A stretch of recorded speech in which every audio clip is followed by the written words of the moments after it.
It's really bad. Welcome back. We are going to move on to the second presentation. Uh, Also, a student that I advised during the semester, and I really, really enjoy seeing his process growing. Grzegorz Wlodarczyk, and it took me a year to learn his name, but I think I got it right. Grzegorz is a Polish double bass player and composer. He graduated from the University of Music and Performing Arts in Graz, Austria, and the Conservatoire de Paris, where his teachers were Wayne Darling and Ricardo Del Farà. He earned his master's degree in performance and producing at the Jazz Campus in Basel, where he studied with Larry Grenadier and Lester Menezes. Grzegorz has a passion for a wide range of both notated and improvised music and a desire to explore the possibility of acoustic bass. He released his debut album, Confessions, in 2015 to critical acclaim. In 2017, he premiered his newest trio project featuring Jeff Butler at Bird Eyes Jazz Club in Basel. Please welcome Grzegorz Wlodarczyk. Thank you, Marco, for your introduction. Excellent pronunciation of my name. And thank you, everybody, for coming. It's my huge pleasure to be able to present to you my final project at BGJI entitled The Wake Up Call, Sacred Music in a Secular World. Let me first start with explaining you the title. The Wake Up Call is a name of the opening composition of my project, but it also corresponds to my whole experience at the Berklee Global Jazz Institute. During my time in the Institute and during the process of creating the project, I was thinking a lot about my calling, what am I called to do as a person, as a man of faith, and as a musician. In this presentation, I would like to tell you a little bit about my background, about my faith, and how these two are connecting in my music. This is the church that I went to when I was growing up in a little village in Poland. Every time I was entering this church, I felt overwhelmed by the music that was created there. I was too young to really understand the words, but I remember I was always very deeply touched by the music. Years later, when I was studying in Paris, I had an invaluable opportunity to go to the Notre Dame Cathedral on a regular basis. The music I witnessed in that church was beyond my imagination. Simple chants sung by the common people were accompanied by the most sophisticated harmonization of the organ.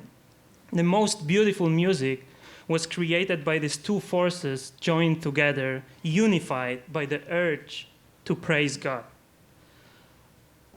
And I thought that I really want to include my faith in my own music in the most universal way possible. And I started asking myself, can music express the sacred ideals and values more effectively than words? And while searching the answer, I found out this beautiful statement by the Pope Benedict XVI that he's saying, whether it is Bach or Mozart that we hear in church, we have a sense in either case of what Gloria Dei, the glory of God, means. The mystery of infinite beauty is there and enable us to experience the presence of God more truly and vividly than in many sermons. Another two questions that I was asking myself were, is there a place for sacred music outside of church? Can I convey universal values through music that is anchored in the Christian tradition? And searching for an answer, I came across this interview with Brian Blade in which he stated this beautiful thing.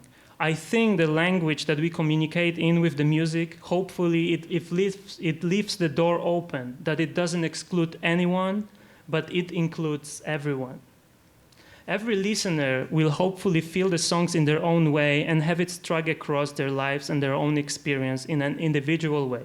It boils down to our responsibilities. So I feel like the music is one of mine and I want to use it to do something that glorifies God's gifts, the grace and mercy that make life what it is.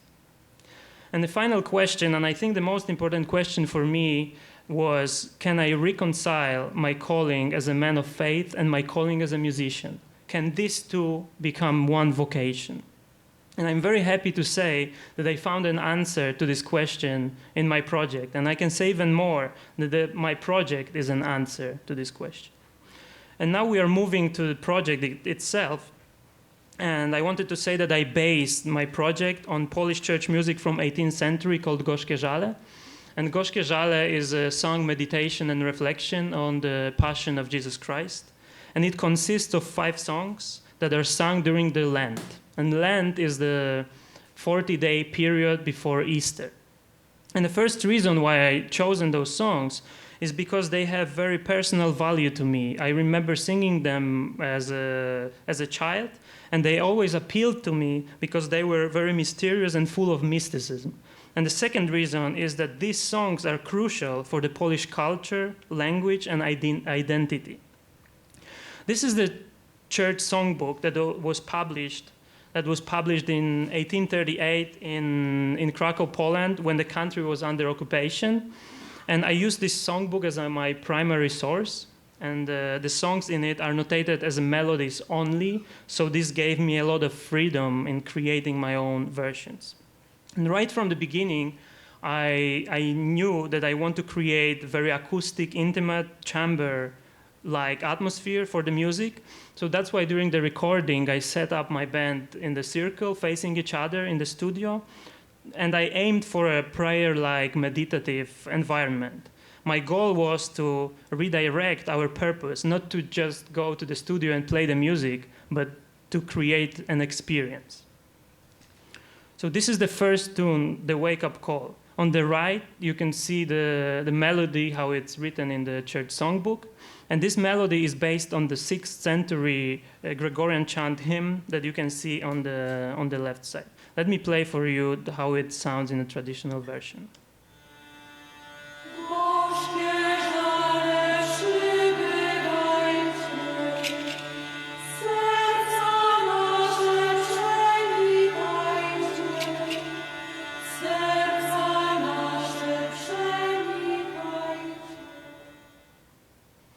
And as I mentioned already, this music has a mysterious character and is full of mysticism. And the reason for that is during the period of Lent, we meditate on the death and resurrection of Jesus Christ. And we experience a lot of opposites, death and life, sorrow and joy, and darkness and light. And my aim was to convey these opposites in this one piece of music. Let's listen to my version.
Thank you very much. So we are going to the second tune that is called the Anthem, and on the left you can see how the melody, how it's written in the songbook. And during the search of inspiration, what can I do with this melody? I started playing it on the piano, and at one point I realized it reminds me of some other piece of music. And after some time, I realized that I discovered that it was the second piano concerto by Frédéric Chopin that my wife was playing, and had a very, very similar melody and similar melodic shape. So let's listen to this fragment of Chopin's tune.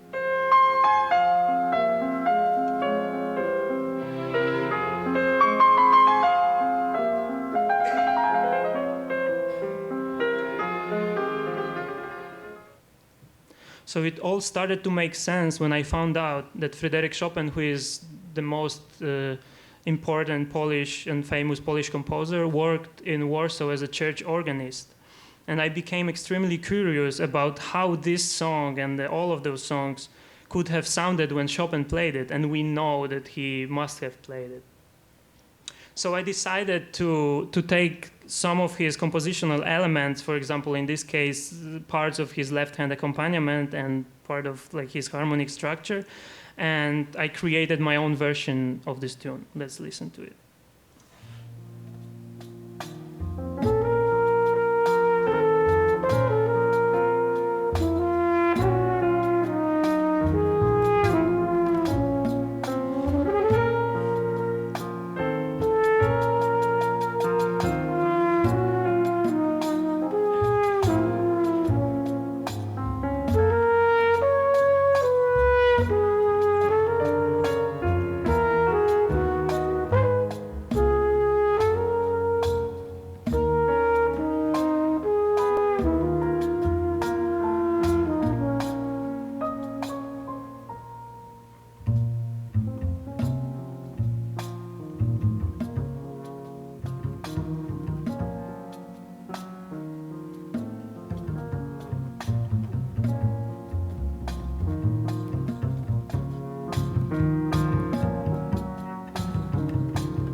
Thank you very much. So we are going to the last song that I have for you today. It's called You Who Suffered For Us. And let me first play what the melody is like in traditional version. And I just wanted to say that during the 300 years, these songs were composed in 1707. So during 300 years of the history, the melodies changed slightly, and in every region in Poland right now we have this melody a little bit different. So this is one of the versions.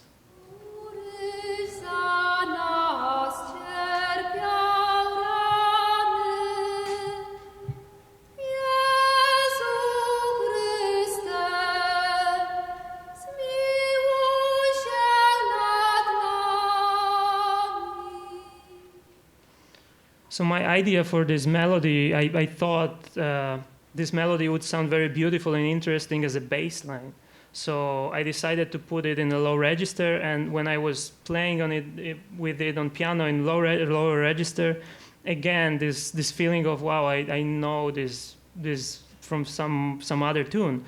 And together with my wife, we realized that it's the second part, like the middle part of the very famous Frédéric Chopin Raindrop Prelude, and which he is playing melody in his left hand, almost exactly the same melody than in this song. So let's listen how it sounds.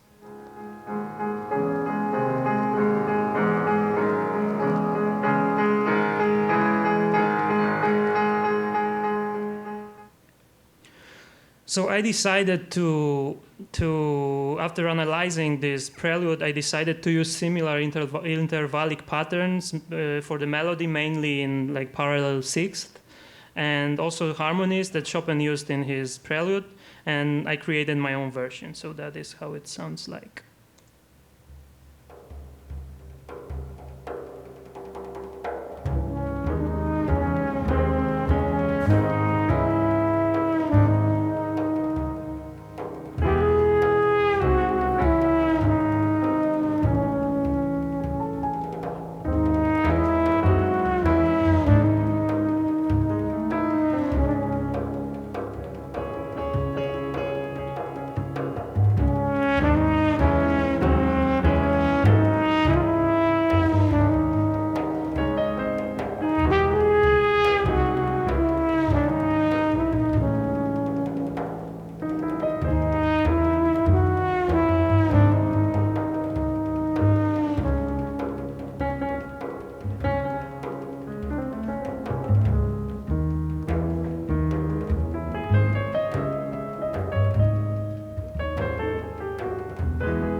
Thank you very much.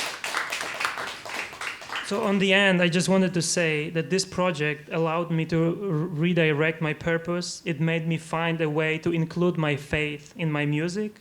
And from now on, thanks to this project and my year at the Berklee Global Jazz Institute, I hope to be doing that throughout the rest of my life. And I wanted to thank to my beautiful and amazing musicians that played with me, Milena, Chase, and Tarek. They are coming from different countries, but they were so open and so respectful for the music that is so close to me. That it was very great time to work with them. I wanted to thank to sound engineer Lise that did an amazing job with this not usual recording session. And I wanted to thank Marco and Danilo for your support and inspiration and knowledge that you shared with me. It was a very beautiful year and experience for me. And all the family, Berklee Global Jazz family and student and staff. But the biggest thing I wanted to thank to my wife, that without her I probably wouldn't be able to present you half of this, what I presented you. So thank you very much for your help and support and love. I love you very much. Thank you very much for your attention. Grzegorz.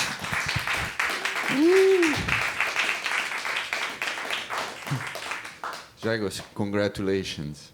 Thank you. We've been talking all semester about this project, and you know, I will resonate personally with the intention and the question that we try to answer, and I think you actually did answer.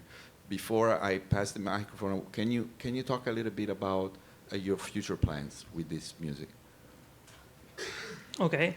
So, as I said before, this music is very important for Polish culture, language, and identity. And while it's really widely known in Poland, almost every Christian Catholic in Poland knows about this devotion and this music, that like almost nobody know that this music was fully written in Poland, and the text of the poetry, the lyrics are one of the first prayers written in Polish language.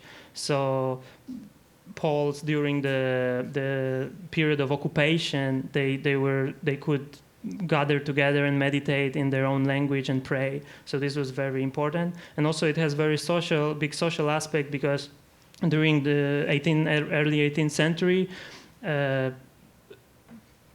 churches in Poland were not able to pay to organize the oratorio, Passion Oratorio, so they created this music to perform it in every church possible. It was very cheap to just sing the songs.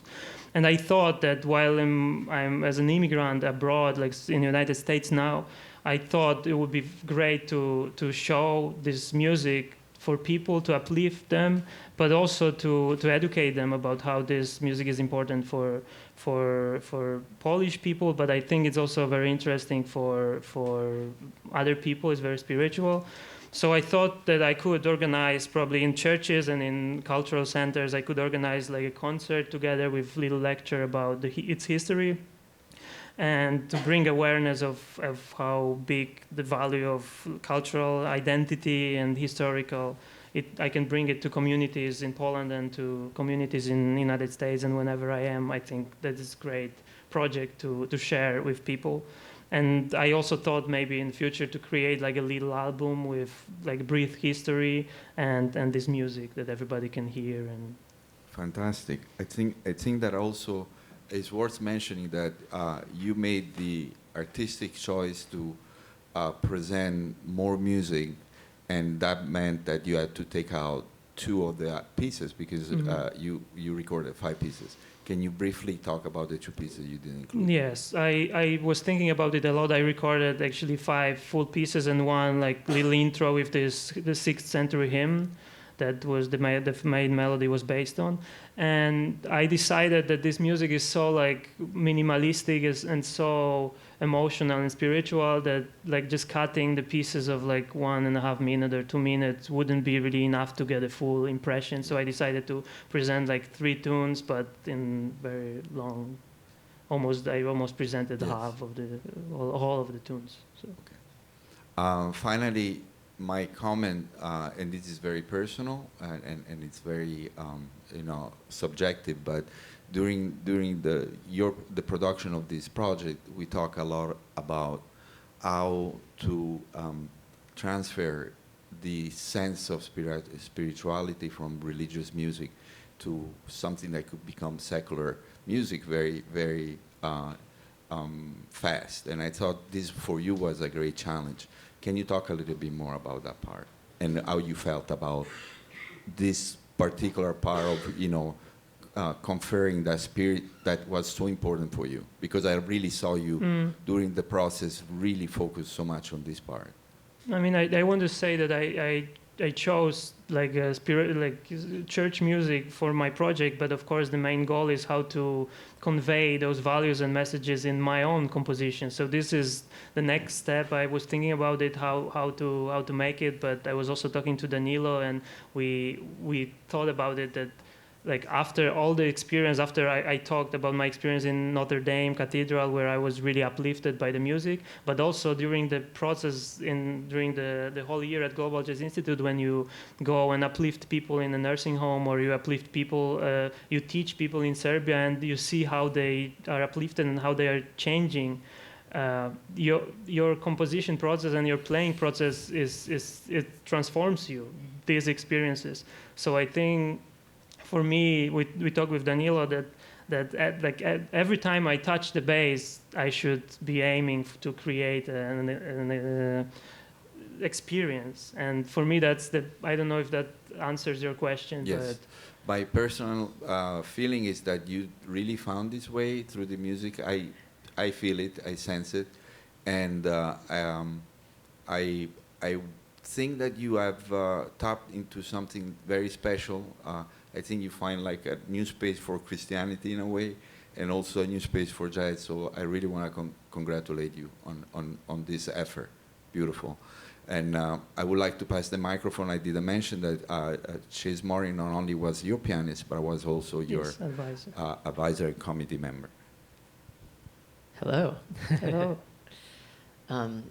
Yeah, I guess so. I had a very personal experience with you because I was playing on the project and in the discussions and the rehearsals with you, and from my standpoint, it was also a very inspirational process and challenge for me because I think you're building a vocabulary that has this ancient, this component, this very spiritual, sacred component to it that it has been built in the past, but you're building in this new way.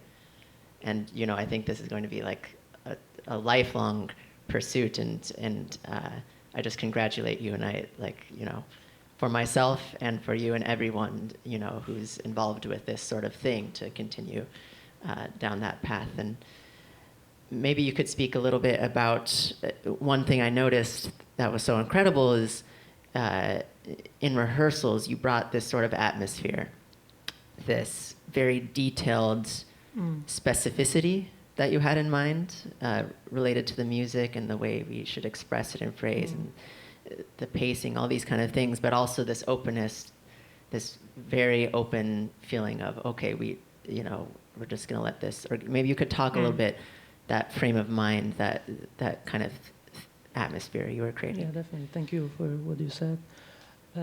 This was a very difficult process for me because at the same time I wanted to be like I wanted to keep this solemn character of the music, but on the other hand I wanted to create this prayer-like atmosphere. So I wanted everybody to be free and to say whatever you want within the music.